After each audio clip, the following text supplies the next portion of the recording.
Bien, bonjour à tout et chacun. C'est vrai, c'est le moment de la parole. Et vous savez que nous arrivons à la fin de notre série Ecclésia, ça a été dit, notre série sur les images allégoriques de l'Église. Alors, au travers de cette série, nous espérons vous avoir montré quelques facettes de l'Église et de la manière de comment Dieu lui-même l'a imaginé, désiré, conçu et établi. Il est mort. Merci. Oh là là, il n'y a rien. Bon, en Afrique, je n'utilisais pas de micro. Hein. Mais non. Ouais. Bon, on va essayer. Non. Oui. Voilà.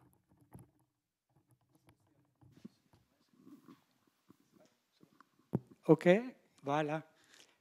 On a toujours la réserve. Même pour la louange, même s'il n'y avait pas le leader, on l'a eu quand même, vous voyez. Donc, on reprend. Je disais qu'on a essayé de vous montrer de comment Dieu lui-même l'a imaginé, désiré, conçu et établi dans le monde.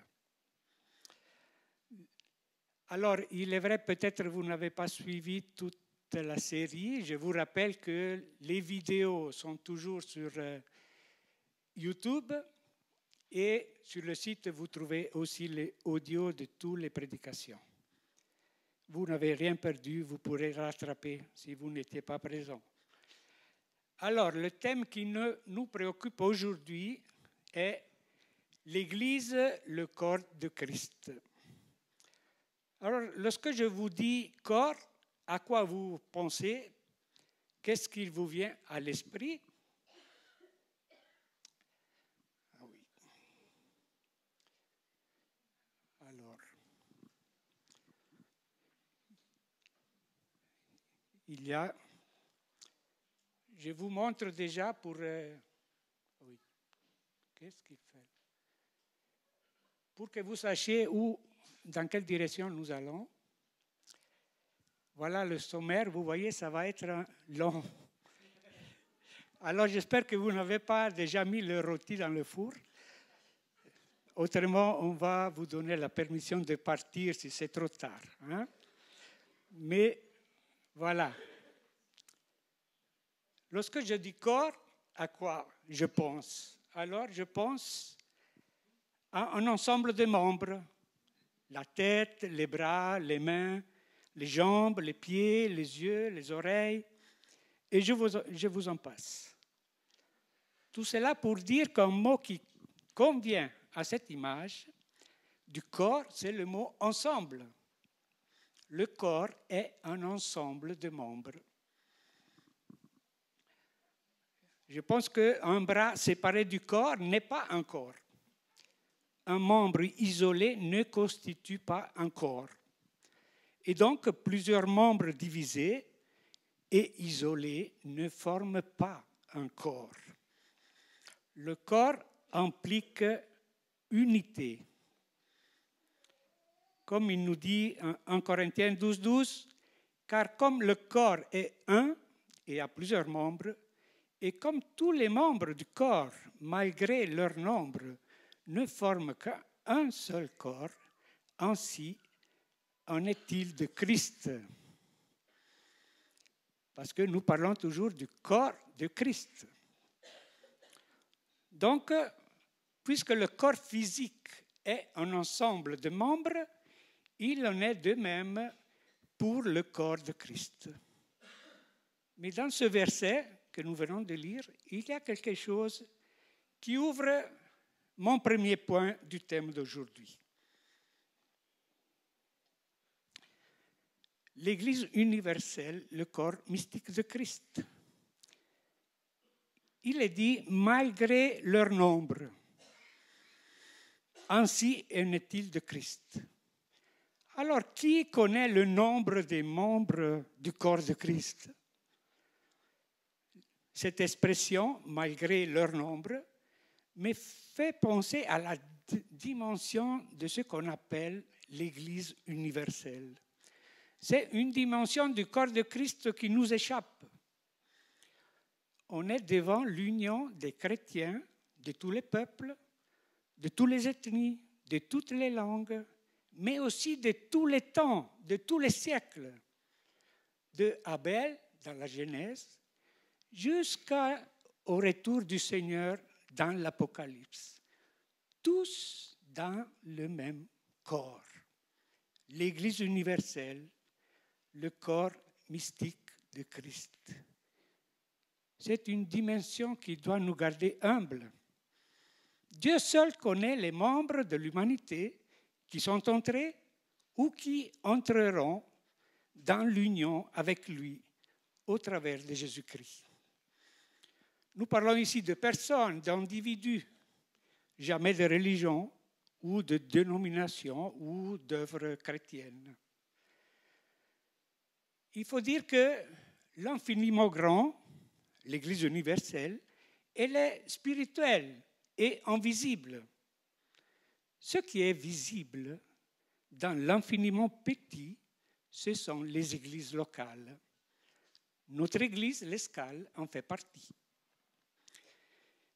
Mais il ne faut surtout pas croire que l'église locale ne soit pas importante par rapport à l'église universelle.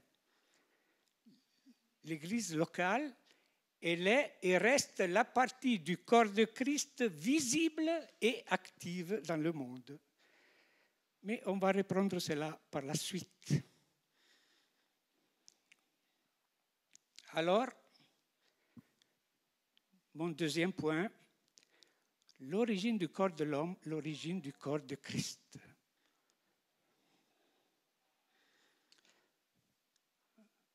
Si nous revenons à notre corps physique, qui nous est proposé en tant qu'image allégorique de l'Église, voilà que nous savons qu'encore aujourd'hui, avec l'avancée des découvertes dans le macroscope et dans le microscope, les chercheurs cherchent.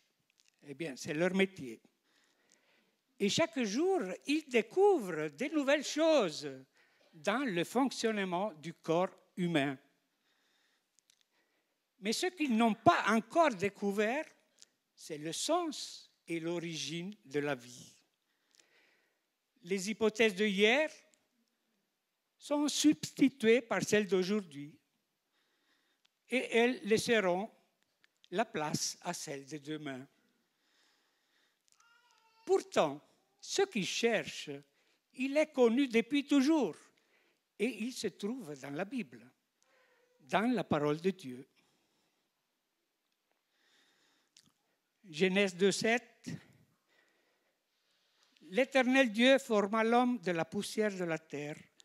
Il souffla dans ses narines un souffle de vie et l'homme devint une âme, un être vivant.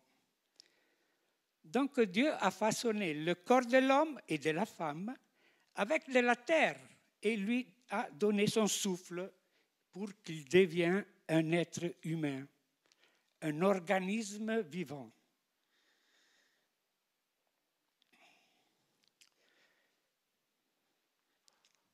Il y a aussi Job qui nous rappelle au chapitre 27 que aussi longtemps que j'aurai ma respiration et que le souffle de Dieu sera dans mes narines.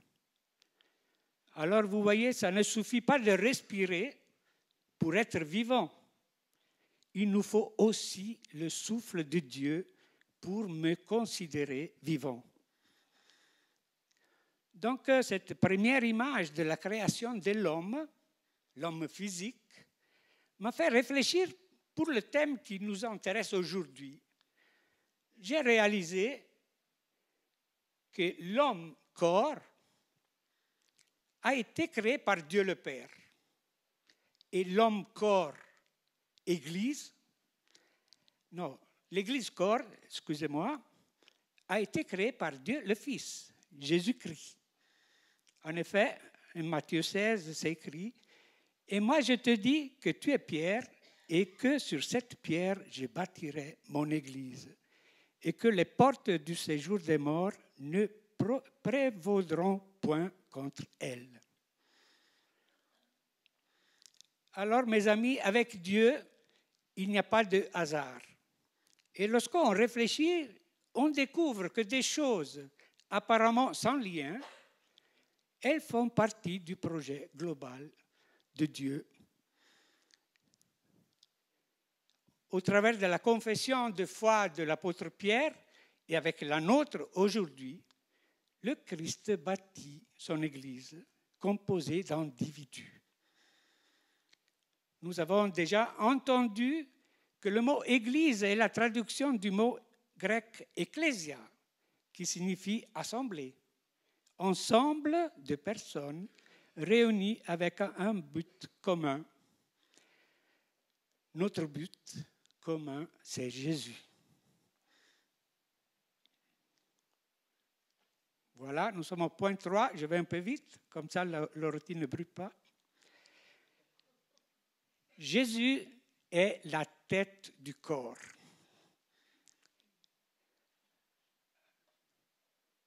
En Colossiens 1, 18 et Éphésiens 1, 22, nous est parlé de cela. Il, Jésus-Christ, est la tête du corps de l'Église.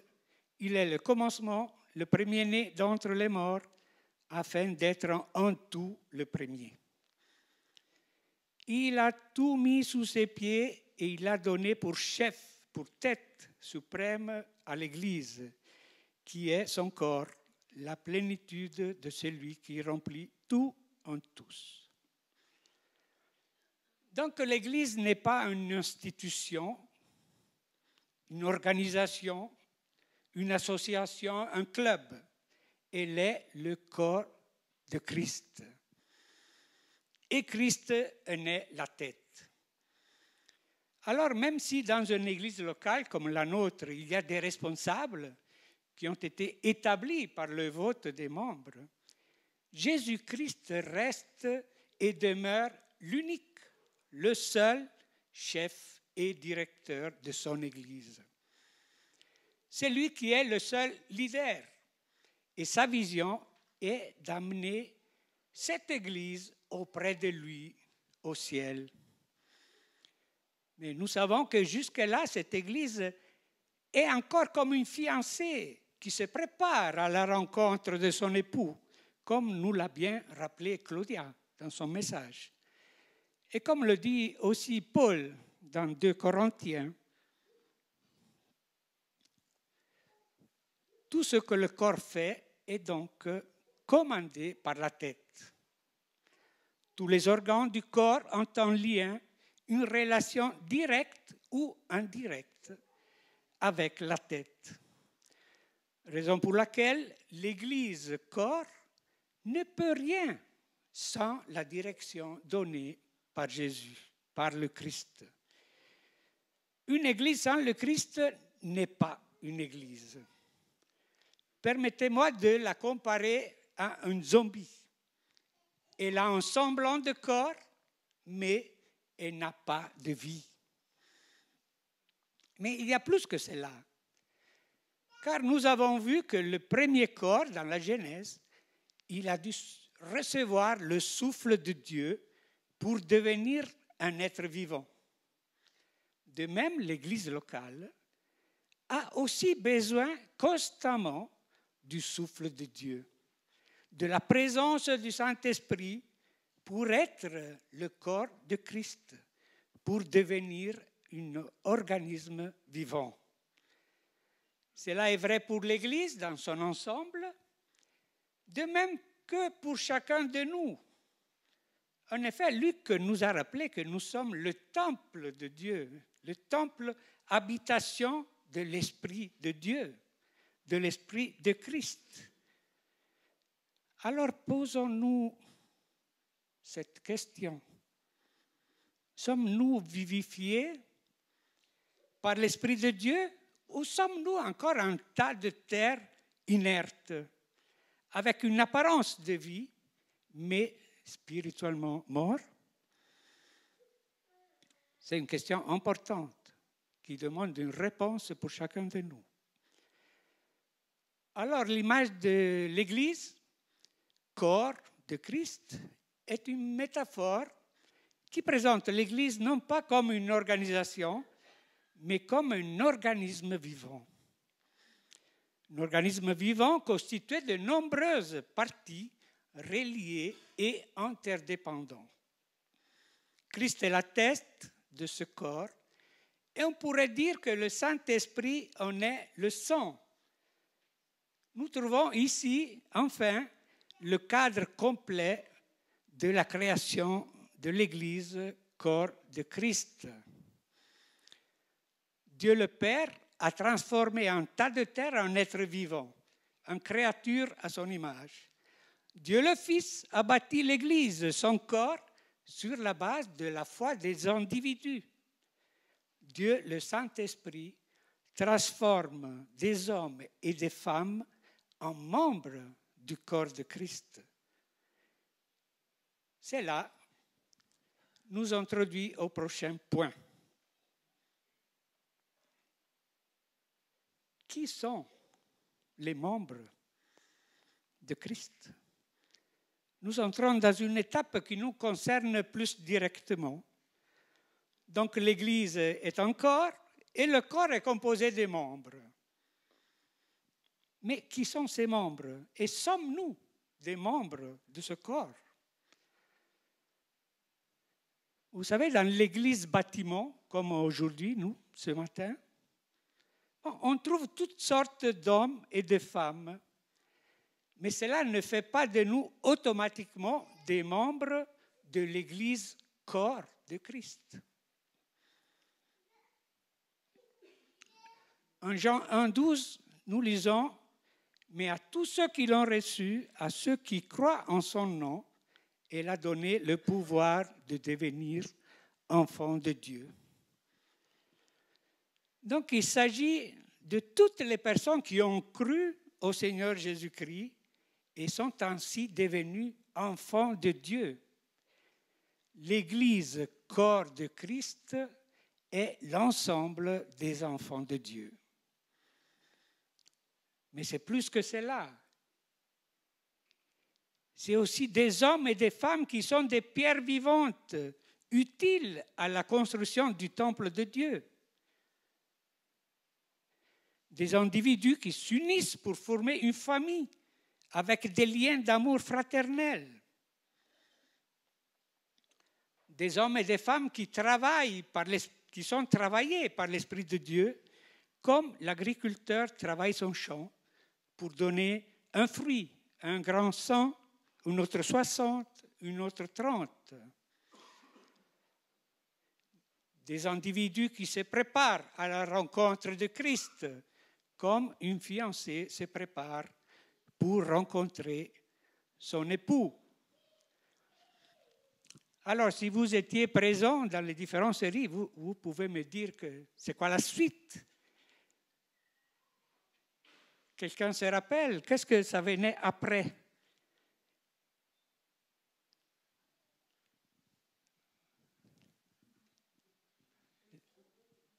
Ah, j'ai entendu un troupeau. Oui. Des individus qui suivent le grand berger, car reconnaissent de faire partie de son troupeau.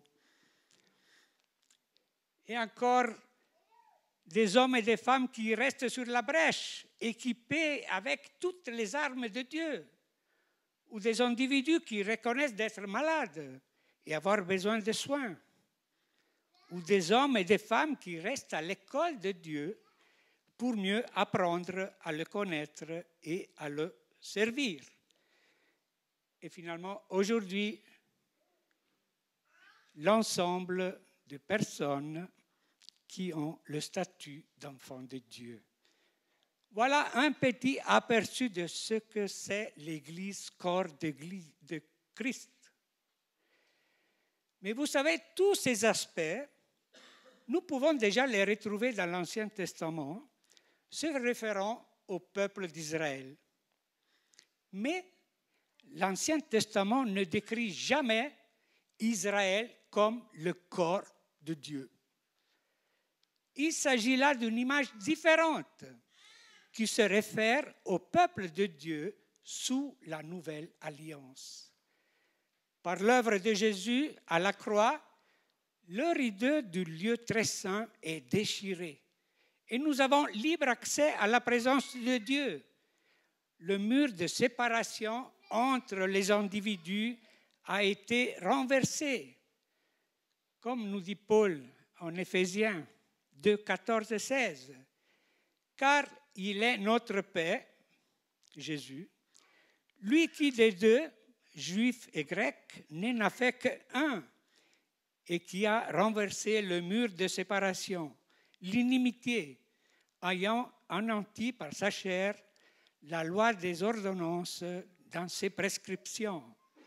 Il a voulu créer en lui-même, avec les deux, un seul homme nouveau, en établissant la paix, et les réconcilier avec Dieu, l'un et l'autre, un seul corps, par la croix, en détruisant par elle l'inimitié. Tout cela est possible et se concrétise si nous sommes des membres qui font partie du corps de Christ. Ces membres se réunissent dans l'église locale bâtie par le Christ.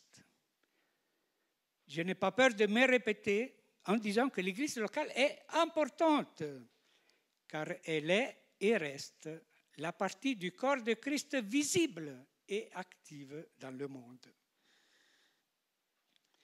Alors, dans le prochain point, on va parler de l'unité, car les membres du corps de Christ sont appelés à travailler en coordination, à travailler dans l'harmonie et l'unité, exactement comme cela se passe dans notre corps physique.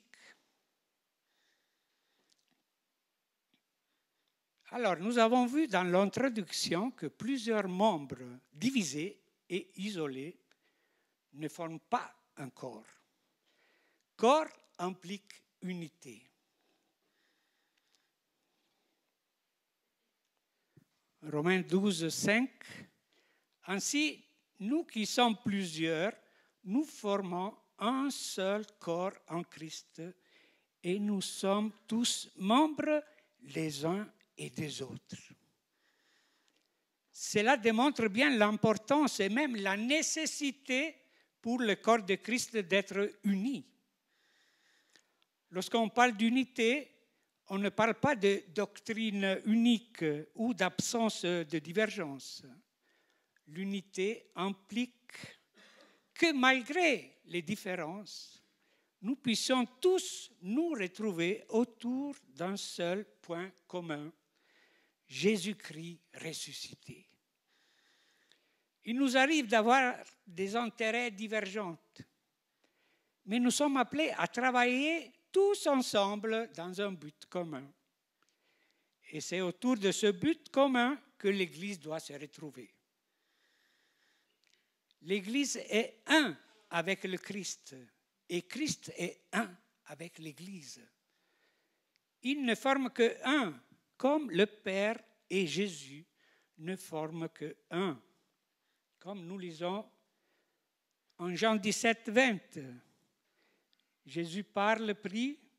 Ce n'est pas pour eux, pour les disciples, seulement que je prie, mais encore pour ceux qui croiront en moi par leur parole, afin que tous soient un comme moi, Père, tu es en moi, et comme je suis en toi, afin qu'eux aussi soient un en nous, pour que le monde croie que tu m'as envoyé. Voilà pourquoi les membres de ce corps que nous sommes, nous devons prendre conscience que Jésus-Christ est au centre de toutes choses. Il est notre source, il est notre raison d'être, il est le but de notre vie. L'Église locale est visible, extérieure, apparente, composée d'hommes et de femmes qui ne sont pas parfaits. À ce titre, elle est imparfaite. Jean-Jacques nous a rappelé que l'Église est aussi le lieu où on reçoit la guérison. Claudia nous a rappelé que l'Église est une salle de sport pour entraîner et pour créer de plus en plus d'unité. Luc nous a dit que les pierres utilisées pour la construction, il faut les travailler pour qu'ils puissent vraiment prendre leur place dans le temple. L'Église locale est imparfaite, c'est vrai, mais ensemble nous avançons vers la perfection pour recevoir un nouvel habit sans tache ni ride que Jésus nous offrira à son retour. Ne cherchons donc pas l'Église qui répond parfaitement à mes désirs, à mes besoins personnels. Cherchons plutôt l'Église dans laquelle mes dons et mes talents pourront être au service du corps de Christ.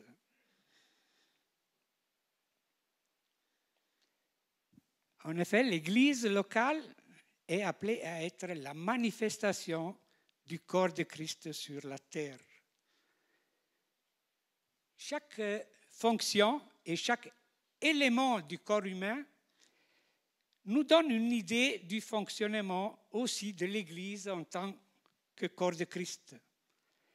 Mais il nous faudrait au moins une année de prédication pour les énumérer et les développer. Alors je vais me limiter à celles plus externes et visibles dans ce dernier point de mon message. Vous savez, le monde ne voit que l'aspect extérieur du corps de Christ. Il faut donc que l'Église soit une manifestation aussi complète que possible du ministère que Christ a exercé sur la terre. L'Église, corps de Christ, agit par l'intermédiaire des dons, des talents et ministères spirituels. Lorsque l'Église est fidèle, Christ est pleinement manifesté dans son corps terrestre. Lorsque l'Église n'est pas fidèle, la vision que le monde a de Christ est déformée.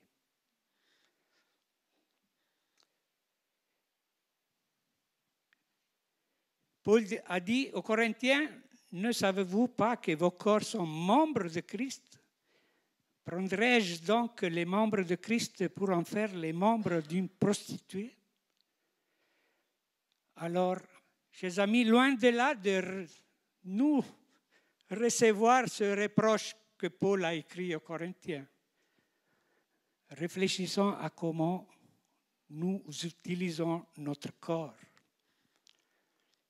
Comme Jésus-Christ guérissait, pardonnait, consolait, aimait, servait, priait, annonçait la bonne nouvelle, il enseignait, il bénissait.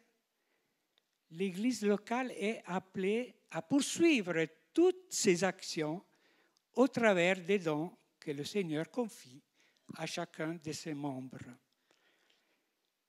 Alors, l'Église peut être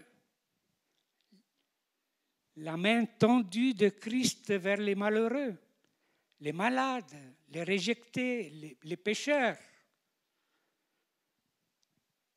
Oui, nous avons un Dieu qui tend la main vers l'humanité en détresse. L'Église peut être aussi le regard bienveillant de Christ posé sur ceux qu'on oublie. Nous avons un Dieu qui regarde l'humanité avec amour. De quelle manière nous regardons les gens autour de nous? L'Église peut être aussi le cœur de Jésus, qui est ému de compassion pour tous. Nous avons un Dieu de miséricorde et lent à la colère. Il est notre exemple. L'Église peut être aussi la bouche de Jésus, qui proclame la bonne nouvelle du salut, qui parle selon la vérité et qui prophétise selon l'inspiration du Saint-Esprit. Nous avons un Dieu qui nous parle, les amis.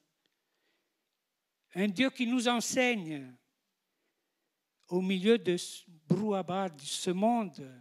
Nous sommes aussi appelés à porter ces paroles dans le monde. Et encore, l'Église, parce que nous sommes le corps de Christ, nous sommes aussi les pieds de Jésus qui vont jusqu'aux extrémités de la terre. Eh bien, Dieu est un Dieu qui nous met en mouvement, un Dieu qui nous envoie, c'est un Dieu qui nous dit « Va vers cette personne, il faut la saluer, il faut l'embrasser, il faut prier, il faut lui faire un sourire. » Dieu nous met en mouvement. Merci Eliezer, tu veux déjà prendre place? Donc, parce qu'elle est le corps de Christ, l'Église est au service de la tête, c'est-à-dire de notre Seigneur Jésus. Si je suis membre de l'Église locale, étant soumis à Christ, ce que je vais faire sera conduit par son esprit et je vais le glorifier. L'Église locale n'est pas l'égale de Jésus-Christ. Elle n'est rien sans le Christ. C'est lui qui lui donne toute sa gloire et sa puissance et son amour. Alors, en ce petit moment, avec une petite musique de sous-fond, je vais entrer dans un temps de réflexion, des questions que vous pouvez réfléchir là où vous êtes.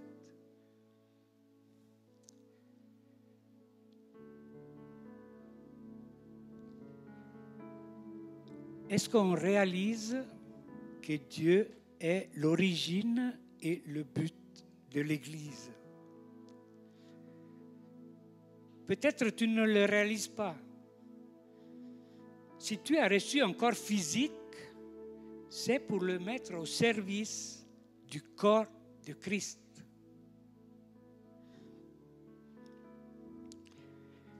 Est-ce qu'on comprend que le but de Christ est d'être un avec nous?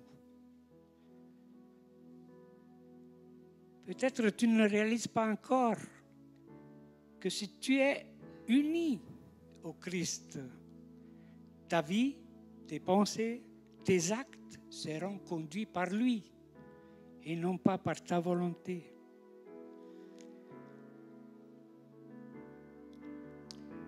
Est-ce qu'on saisit que ce que c'est d'être un membre du corps de Christ? Peut-être tu n'as pas encore réalisé que corps de Christ signifie être membres les uns des autres. Il n'y a plus de mur de séparation. Il n'y a plus de place pour les querelles. Nous sommes un avec l'autre.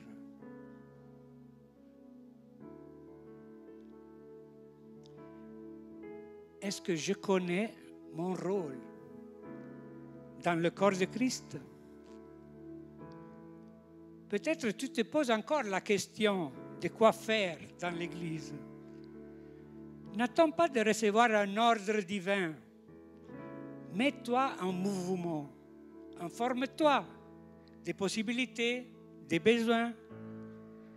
Sache qu'il y a une place qui t'attend, une place pour toi.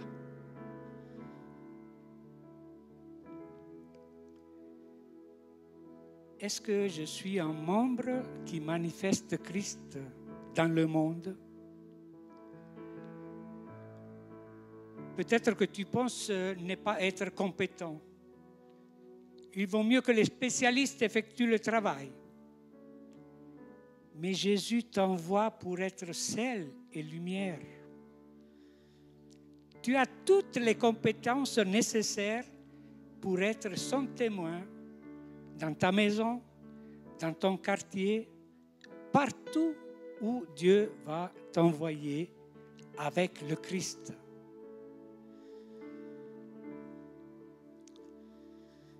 Voilà, c'est quelques points que je vous laisse de réflexion. Nous sommes tous concernés. Et je vais finir avec la prière. Seigneur notre Dieu, devant cette image du corps de Christ, on se pose la même question du psalmiste. Qu'est-ce que l'homme pour que tu te souviennes de lui? Et le Fils de l'homme pour que tu prennes garde à lui? Seigneur, tu nous connais mieux que nous-mêmes. Tu connais nos forces et nos faiblesses. Et pourtant, depuis toujours, tu désires une relation d'amour avec nous. Pourtant, tu as un rôle et une tâche à nous confier dans ton corps, dans ce monde. Seigneur, humblement, nous te disons merci. Merci de vouloir faire de nous des membres à plein titre de ton royaume et de ton corps qui est l'Église. Amen.